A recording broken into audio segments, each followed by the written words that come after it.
Karibu tena. Ukiwa mfanyikazi unafahamu taratibu za kuelewana na mwajiri wako hasa kabla ya kususia kazi na kuanza mgomo? Katiba ina nakili hili kupitia vipengee vitano muhimu, lakini ni kipengee cha 41 cha sheria za uajiri ambacho kinafafanua njia mwafaka zinazotakiwa kufuatwa kabla ya wafanyikazi kugoma. Tunajadili swala hilo katika sehemu ya pili ya KTN leo, lakini kwanza hebu tumpate Francis Mtalaki kwenye makala ya Elewa Sheria.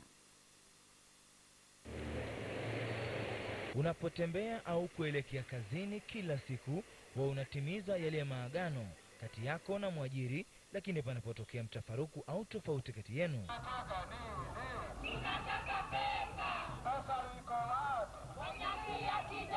kwa mfano, mara nyingi tumeshuhudia wauguzi, madaktari na hata walimu wakisusia kazi wakidai haki zao. Wao hutumia vipengee vipi katika katiba kuwalinda? Tuko na sheria ya Employment Act, hiyo ni ile ya kuachiliwa. Tuko na Labor Institutions Act, hii ni ya kuonyesha institutions zile zenye zinahusiana katika kuregulate labor sector.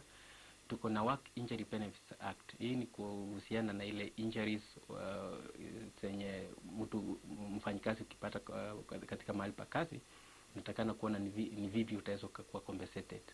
Alafu tuko na labor relations, ile uhusiano inatakikana kati ya mwajiri na mfanyikazi. Iwapo ni vipengee hivi vinakupa wewe mfanyikazi idhini ya kususia kazi na hata kuelekea mahakamani, safari hii unapaswa kuanzia wapi kabla ya chama au muungano kuamua kuitisha mgomo? Tunahitaji kuwa na ile recognition kwa huyu mwajiri ana recognize hii trade union kuwa ni ile union yenye atahitaji kukubalia ndio isimamie wafanyikazi wake. Iwapo kumekuwepo na maelewano, ni lazima kuwepo na mkataba ambao hupelekwa katika mahakama, na endapo yoyote atakaidi hilo, basi chama au muungano una uwezo wa kuleta mpatanishi ambaye mara nyingi huwa ni Wizara ya Leba. Wakati conciliator wamekaa, arbitrator ana negotiate hizo terms zenye mnataka siwafunge pamoja, tunasema binding.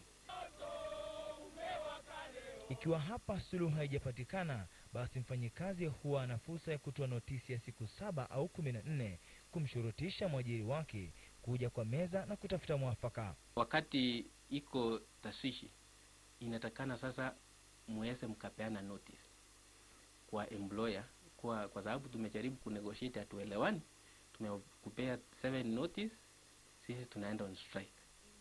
Lakini vile mwajiri ataelekea mahakamani na kutaka kusitishwa kwa mgomo na mazungumzo kuendelea, katiba inatoa fursa hiyo. Ndio sheria na haki ambayo inakupa wewe fursa, mwajiri na mfanyikazi, uweza kutatua tofauti zenu bila ya mtafaruku. Francis Mtalaki, KTN leo, makala Elewa Sheria.